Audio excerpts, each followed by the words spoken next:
She faked a pregnancy, harassed my dad and brother, and showed up with suitcases at my door, until I called the cops and finally took my life back. I was 34.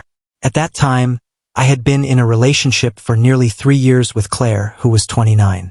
In the beginning, everything seemed golden. Claire had this spark about her. She was quick with her jokes, sharp about her dreams, and she carried herself like someone who was going places. When we met, I truly believed I had struck gold.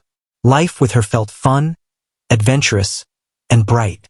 Halfway into the relationship, Claire moved into my townhouse. Felt like the right step at the time. We settled into routines together: late-night shows, Friday takeout, casual walks around the neighborhood. We even talked about marriage as something down the line. I thought we were building a future, something solid and real. But relationships, I learned, don't show their cracks in the beginning. They hide them behind smiles, excitement, and freshness. The cracks appear later, when habits settle, when values start to clash, and when families get pulled into the picture. And for me, the cracks started to show when it came to my family. I had lost my mom 5 years earlier. Her absence left a heavy silence in our home.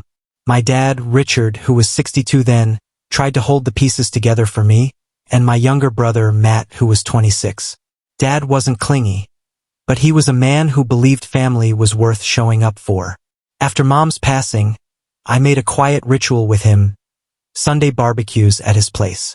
Nothing fancy, just some food, a couple of beers, maybe a ball game playing in the background. The point wasn't the grilling. It was being together. It was making sure Dad never felt alone in that house. Matt usually came too, unless his work or school got in the way. When Claire and I got serious, I was honest from the start. I told her Sundays were for family. She seemed to admire it at first. She even joined us most weekends. She said she loved how my dad carried himself, how Matt reminded her of her younger cousins. She called it wholesome. Back then, I believed she meant it. But slowly, small complaints started to appear. One Sunday, when I reached for my jacket, she sighed without looking up from her coffee. "Do we really need to go every weekend?" she asked. I tried to laugh it off.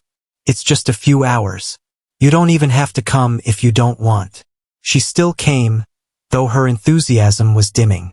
Then the comments became sharper. "Your dad's nice, but doesn't he have friends his own age?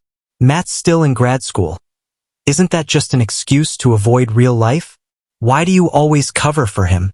I brushed those words away. I told her Dad was independent, that Matt was working hard, that grad school wasn't a free ride. I tried to make her see it the way I did. But the complaints circled back like clockwork. It bothered me deeply, even if I pretended it didn't. To me, those Sunday dinners were non-negotiable. They were about Mom's absence, Dad's strength, and a way of keeping her memory alive. Still, I tried to compromise. I cut out Friday night dinners with Dad and replaced them with date nights with Claire. I wanted her to feel important too. I even asked Dad once if he thought I was overdoing the family time. He just smiled and said, "Son, you can't spend too much time with family. Not while you still have it." I should have listened harder to that. But instead, I tried balancing. I tried to keep Claire happy while staying loyal to my family. I didn't know then that Claire would eventually force me into a choice, one that would tear everything wide open. The breaking point came on my dad's birthday. I had planned something thoughtful for weeks: a reservation at his favorite steakhouse, a nice bottle of wine, and an evening for him to feel celebrated. Claire knew about it. She even helped me pick out the wine. Dinner started off perfectly.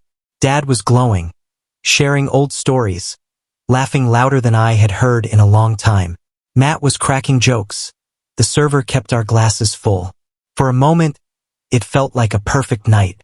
Then Claire shattered it. In the middle of Dad laughing about a memory of Mom burning a roast, she leaned forward and said loud enough for everyone to hear, "Don't you think it's time to cut the cord? He's a grown man, Richard. You shouldn't expect him to keep showing up every week like some teenager." The table went silent. Dad's smile faded. Matt gripped his glass so hard I thought it might break. And before I could even speak, Claire continued, "Honestly, it feels like I'm competing with your family. and I won't keep competing. Either you scale back on this family obsession, or you choose me. The air was heavy. She had given me an ultimatum, not in private, but at my dad's birthday dinner, in front of him and my brother. Her face was serious, cold, waiting for me to bend. But inside me, something shifted. In that instant, I saw clearly that this wasn't about family time. It was about control. I took a deep breath, looked her in the eye, and said, "That's easy. I choose them always." The table stayed silent except for Matt letting out a low whistle. Claire blinked, her jaw tightening as if she had not expected that answer. I pulled out enough cash to cover our bill, looked at my dad and brother, and said, "Let's grab dessert somewhere else." We all stood up and left her sitting there alone in the steakhouse. That was the night everything changed. After that night when I changed the locks, I thought the worst was over. I believed that she would eventually accept that our relationship was finished and move on with her life. But I was wrong. Instead of leaving me alone, she found new ways to worm herself back into my life. At first, it was just messages, constant streams of texts that filled my phone morning to night. She begged. She cried. She accused me of being heartless. Then when I did not respond, she tried something even more dangerous. She told me she was pregnant. The message arrived late at night, just 3 words that made my heart stop. "I am pregnant." For a few seconds, I could not even breathe. My hands trembled as I stared at the screen, my mind racing through every possibility. Was she lying? Was there even a chance it could be true? Deep down, I knew the truth. We had barely been intimate before everything fell apart, and she was using this as a tool to pull me back in. Still, the thought hung over me like a dark cloud, heavy and crushing. I refused to answer, and that only made her more desperate. Soon she was not just messaging me but also my family. My dad got a call late one evening, and she told him that he was going to be a grandfather. My brother received messages too, filled with emotional blackmail, saying that I was abandoning a child. They were confused, they were angry, and they turned to me for answers. I had to sit them down and explain that this was nothing more than a manipulation tactic, a cruel game she was playing to force herself back into my life. When she realized that I was not falling for it, she became more aggressive. She showed up at my dad's house uninvited, knocking on the door and demanding to be let in. She claimed that she needed support, that she belonged with the family, that I was the villain in all of this.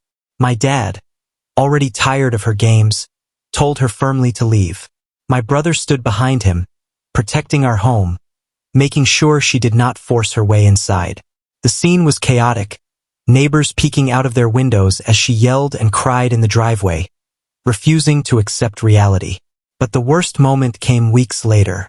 I had just moved into my new apartment, a place where I thought I could finally breathe again, free from her shadow. I remember the feeling of relief the first night I slept there, the quietness wrapping around me like a blanket. But that peace shattered when I came home one afternoon and found her standing at my door with 2 large suitcases. She smiled as if nothing had happened, as if we were still together, as if she had any right to be there. She tried to push her way inside, talking about how we could start fresh, how she could cook dinner, how we could be a family. Her words were sweet, but her eyes were sharp, and I knew that this was not love. This was control. My chest tightened as I realized that if I let her in, even for a second, I might lose the freedom I had just won back. So I did the only thing that made sense. I pulled out my phone, looked her straight in the eyes, and dialed the police. Her expression changed instantly. The confidence she wore like armor cracked, and panic flashed across her face. She tried to talk me out of it, saying that calling the police was too extreme, that we could work things out, that I should not humiliate her like that. But I had reached my breaking point. I was done with the lies, the manipulation, the endless games. When the police arrived, she tried to pretend it was all a misunderstanding, but they could see through it. They asked her to leave, and this time, she had no choice.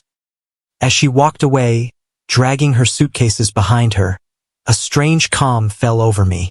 For the first time in months, I felt like I had control again. The door closed behind me, and the silence that followed was not empty. It was healing. I sat down on the couch, closed my eyes, and realized that the storm had finally passed.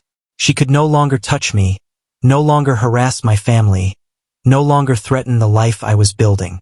That day I learned something important, that sometimes walking away is not enough. Sometimes you have to stand tall, protect your boundaries, and show people that you will not be broken by their chaos. And that was exactly what I did.